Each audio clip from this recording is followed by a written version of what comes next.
नमस्कार, आप देख रहे हैं केबीसी न्यूज़। देखिए, एडीजी प्रोविजनल अजिताभ कुमार ने एक बड़ी बात आज पुलिस कर्मियों के लिए और पुलिस मुख्यालय की जो गतिविधि है उसको सुदृढ़ रखने के लिए, या फिर कहा जा सकता है कि बिहार में जितने पुलिस महकामे हैं उस तमाम चीज़ों के लिए जो क्रय का सामान खरीदने की जो गतिविधि होती है उसको तेज़ करते हुए नज़र आ रहे हैं। और बता दें कि अब बिहार में पुलिस कर्मियों के लिए नए वाहन आएंगे। बिहार में जितने भी गोला बारूद की खरीद बिक्री होती है, या जो पुलिस कर्मियों के लिए लाठी डंडा, बॉडी प्रोटेक्टर या कैमरा, जितने तरह के सामान होते हैं उनकी जो खरीद हो रही है, खरीदी होगी, वो उसकी कवायद शुरू हो गई है। और इन तमाम चीज़ों, चूँकि 2025 की चुनाव सामने है और इसको लेकर के जितने भी तरह की आवश्यकताएं होनी चाहिए सामग्री में पुलिस कर्मियों के लिए, उन तमाम चीज़ों पर आज अजिताभ कुमार ने बताया है। और उन्होंने कहा है कि अब पुलिस कर्मियों में बहुत सारा कुछ नया दिखने वाला है। क्या कुछ कह रहे हैं एडीजी प्रोविजनल, ज़रा आप सुनिए। मेरा नाम जानते हैं अजिताभ कुमार। मैं अभी एडीजी प्रोविजनिंग हूँ। प्रोविजनिंग यानी प्रोक्योरमेंट प्रोसेस, जो हम लोग बिहार पुलिस मुख्यालय में प्रोक्योरमेंट करते हैं। आप जो सामान देखते हैं, बिहार पुलिस की गाड़ियाँ देखते हैं, आर्म्स एम्युनिशंस देखते हैं, और जो बड़े सामान हैं उसका प्रोक्योरमेंट पुलिस मुख्यालय स्तर से प्रोविजनिंग प्रभाग करता है। वैसे क्रय की शक्ति हर एक इकाई को, हर जिला के एसपी को है, आईजी डीआईजी सब पास अलग नंबर है। लेकिन जो वित्तीय नियम है इनमें है कि एक लेवल के ऊपर आपको टेंडर करना है। तो टेंडर में स्वयं भी कर सकते हैं, लेकिन जब बड़ा टेंडर होता है तो इसके लिए एक स्पेशलाइज्ड यूनिट की ज़रूरत है। तो वो स्पेशलाइज्ड यूनिट प्रोक्योरमेंट के लिए, टेंडरिंग के लिए प्रोविजनिंग विभाग है। प्रोविजनिंग विभाग में अभी एक एडीजी मैं हूँ, मेरे अंदर एक एसपी रैंक के पदाधिकारी आईजीक्यू हैं, और हमारी 5 मुख्य शाखाएं हैं। आपूर्ति 1, आपूर्ति 2, इसके अलावा सेंट्रल क्लोथिंग स्टोर, आप देखते होंगे बीएमपी 5 के कैंपस में अंदर एक सेंट्रल क्लोथिंग स्टोर है। एक सेंट्रल आर्म्स स्टोर है, जो हम लोग आर्म्स एम्युनिशंस परचेज करते हैं वहाँ रखते हैं। और एक है आर्म्स वर्कशॉप, केंद्रीय आयुध कर्मशाला, जहाँ आर्म्स एम्युनिशंस की रिपेयर होती है। आर्म्स एम्युनिशंस के रिपेयर में देखिएगा कि हर जिले में जो कोत में हवलदार होता है, कोत का हवलदार, वो खुद थोड़ा सा आर्मोरर हवलदार होता है, वो रिपेयर कर सकता है। लेकिन थोड़ा बड़ा जो रिपेयर होता है उसके लिए वो सभी हथियार हमारे पास आते हैं। और पटना पुलिस लाइन में पीछे तरफ एक वर्कशॉप है, आयुध कर्मशाला है, जहाँ पर स्पेशलिस्ट आर्मरर्स रहते हैं, उनके पास स्पेयर पार्ट्स होता है, वो रिपेयर करते हैं। तो ये 5 प्रभाग आधुनिक हमारे प्रोविजनिंग प्रभाग में है। हमारे लिए क्रय जो होता है तो सरकार हमें विभिन्न मद के तहत राशि आवंटित करती है। हेड होता है, जैसे आर्म्स एम्युनिशंस के लिए अलग हेड है, उससे आप आर्म्स एम्युनिशंस के परचेज करने हैं, गोला बारूद, राइफल, पिस्टल, जो भी आप देख रहे हैं। वाहन मद है, जो वाहन आप देख रहे हैं थानों के लिए, बीएसएफ की इकाइयों के लिए, सीआईडी, स्पेशल ब्रांच, पुलिस मुख्यालय, सब के लिए वो वाहन मद उससे परचेज होता है। एक जीपी मद है, गवर्नमेंट प्रॉपर्टी मद है, सामग्री एवं पूर्तियाँ, उससे नॉर्मल यूज़ के सामान, जैसे सिपाही के लिए चौकियाँ खरीदनी है। अब बड़ी संख्या में सिपाहियों की बहाली हो रही है, उनके लिए चौकी एक बेसिक रिक्वायरमेंट है। और भी कई चीज़ है, जैसे डेली यूज़ के कंप्यूटर्स हैं, प्रिंटर्स हैं, जो बहुत तरह के मिसलेनियस चीज़ है, इस मद के तहत हम लोग क्रय करते हैं। कुछ और सामान है, जैसे प्रकाशन में मुद्रा कुछ प्रिंट कराना है, जैसे ट्रेनिंग मटेरियल प्रिंट कराना है।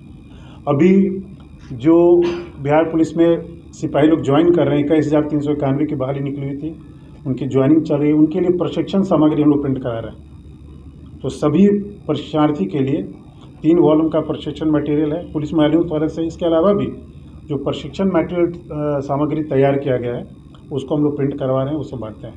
तो ये सब चीज़ हम लोग सामग्री पूर्तियों के तहत करते हैं। जैसे आपने कई बार देखा भी, गाड़ियाँ भी, वाहनों का हम लोगों ने माननीय मुख्यमंत्री के यहाँ से फ्लैग ऑफ करवाया था। कई तरह की गाड़ियाँ थी, तो जिन यूज़र यूनिट से मांगा था, जैसे थानों के लिए गाड़ियाँ थीं, यातायात प्रभाग में आपने देखा होगा नई तरह की गाड़ियाँ आती है, और अभी काफ़ी संख्या में यातायात के लिए आपने देखा वाहन आ रहा है। प्रत्येक थाना में 2 वाहन, यातायात डीवाईएसपी के लिए 1 वाहन। अब एक नया और एक कंसेप्ट आया है, इंटरसेप्टर वाहन, जो हाईवेज़ पर इंटरसेप्टर वाहन जो तेज का है, हम लोग वो क्रय कर रहे हैं। तो ये सब नई योजनाएं हैं जिसको हम लोग इम्प्लीमेंट करते हैं और जो आवंटन मिलता है, जो स्कीम आती है, उसके तहत हम लोग इसका क्रय करते हैं। अभी अगर मैं इंडिविजुअली चलूँ तो वाहनों के मामले में हमारी नीति थी हर थाना के पास कम से कम 2 वाहन तो अवश्य होने चाहिए। वो बहुत पहले हो चुका है। अब हमारा अगला लक्ष्य कि जो बड़े थाने उसमें 4 वाहन दें, क्या कि जो बड़े बड़े थाने आप देखेंगे वो उन 2 वाहन से काम नहीं चल रहा। उनको हम लोगों ने ज़्यादा संख्या में वाहन दिए हैं। हम लोगों ने एक एवरेज स्टैंडर्ड 4 का रखा है। हम लोग उसके लगभग पहुंच चुके हैं। अब कुछ ही बड़े थानों को छोड़ दें तो 3 से 4 वाहन सभी बड़े थानों में उपलब्ध हैं। 2 वाहन तो हर थाने के पास। कुछ एक नए वाहन जो थाने नए खुले होंगे, जैसे SC ST थाना हो, महिला, उसमें हो सकता है एक वाहन हो जहाँ जरूरत ही वैसी हो। वाहनों में आपने देखा होगा कि हम लोग का एक नई नीति है कि अब थानों को जहाँ ज़्यादा संख्या में कहीं पर जाना है तो थोड़े बड़े वाहन हम लोग थानों को दें। तो आपने देखा होगा थोड़े बड़े डाले वाले कुछ वाहन इस बार हम लोगों ने फ्लैग ऑफ करवाए थे, सो दैट थाना जाए तो काफ़ी संख्या में, पर्याप्त संख्या में जाए। तो थोड़ा इस बार हमारा पॉलिसी है कि उनको बड़े वाहन भी दिए जाएँ। इसके अलावा नॉर्मल जो स्पेशलाइज व्हीकल्स होते हैं, बसेज हैं, ट्रूप कैरियर्स हैं, दंगा निरोधक वाहन है, वाटर कैनन है, हॉर्स कैरियर है, इसका लगातार क्रय किया जा रहा है। अभी पिछले साल करीब 42 नए घोड़े परचेज हुए थे, तो उनके लिए नए हॉर्स कैरियर, 3 बड़े हॉर्स कैरियर क्रय किए गए हैं और जो आरा में जो MMP मुख्यालय है उसको आवंटित किए गए हैं। ये था वाहनों के बारे में।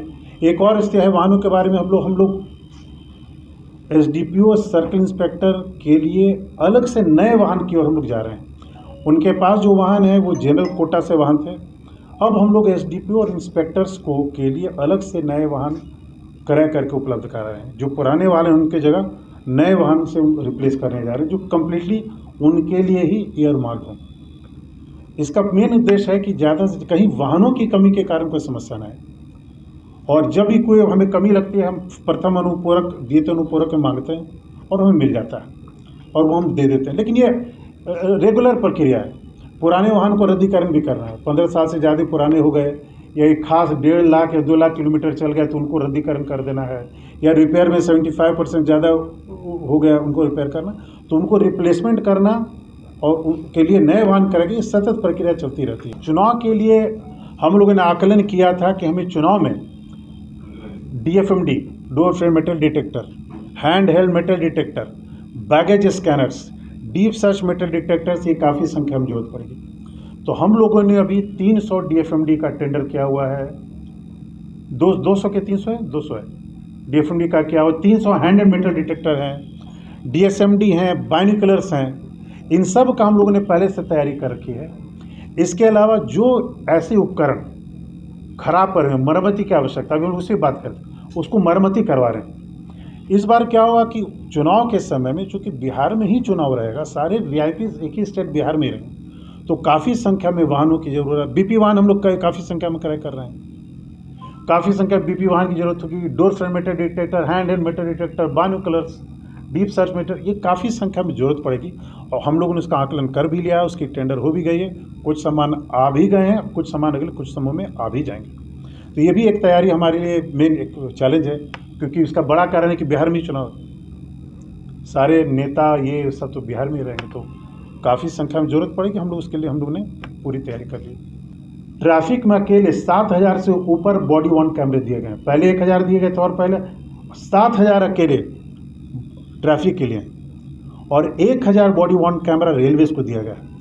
बिहार में 4 रेल जिला है, पटना, मुजफ्फरपुर, कटिहार, जमालपुर, तो करीब 500 के रेट से हर रेल में जिलों में बॉडी वर्न कैमरे दिए गए, ताकि अब देखेगा कि आप प्लेटफॉर्म पर जो सिपाही पेट्रोलिंग कर रहा है उसके पास देखिए बॉडी वर्न कैमरा लगा हुआ है, जो ट्रेनों के अंदर जांच कर रहा है उसके पास देखिए बॉडी वर्न कैमरा लगा हुआ है। इससे बहुत आसान हो जाता है, पहचान हो जाती है कौन से तो ट्रेन पर बैठे हुए हैं, कौन से लोग घूम रहे हैं, और उनमें भी एक डर पैदा हो जाता है कि मैं कैमरे की नज़र में।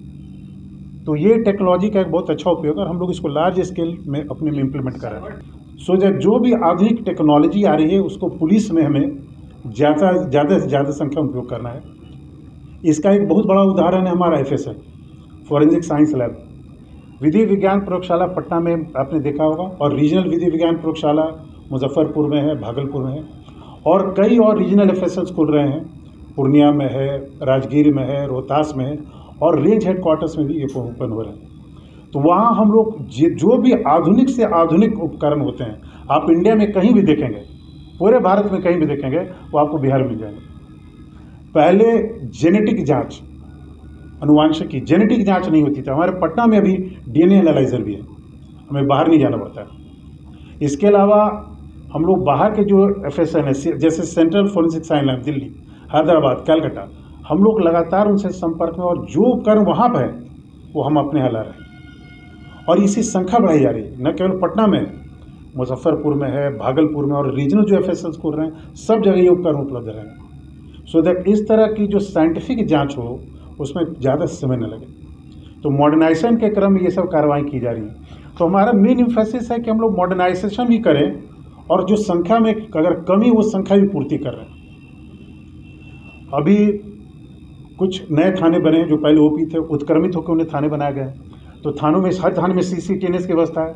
इन जो नए उत्क्रमित थाने हैं, 342 कुछ करके हैं, वहाँ भी CCTNS के सारे उपकरण, कुछ आधे परचेज हो चुके हैं, बाकी आधे परचेज होकर चले जाएंगे।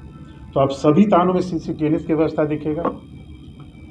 इसके अलावा एक और नया इशू भी हाल फिलहाल में है कि हमारा जो बुनियादी प्रशिक्षण जो है सिपाहियों का स्टार्ट होगा। अभी मुझे लगता है ज्वाइनिंग शुरू हो रही है सिपाहियों के लिए। अब मैंने कहा कॉट की व्यवस्था, सिपाही के लिए प्रशिक्षण सामग्री की व्यवस्था, सिपाहियों के लिए हथियार ट्रेनिंग में जो हथियार जरूरत पड़ते हैं, आपने देखा वो परेड करते हैं हथियार लेकर, उनकी व्यवस्था की जा चुकी है।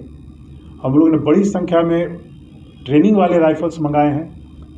CPO जो केंद्रीय अर्धसैनिक बल होते हैं, CRPF है, SSB है, CF, उनसे मंगाया है, आर्मी वालों से मंगाया है, और हमारे पास पर्याप्त संख्या में स्टॉक है। सिपाहियों की ट्रेनिंग में शस्त्र प्रशिक्षण के लिए गोलियों की आवश्यकता पड़ेगी।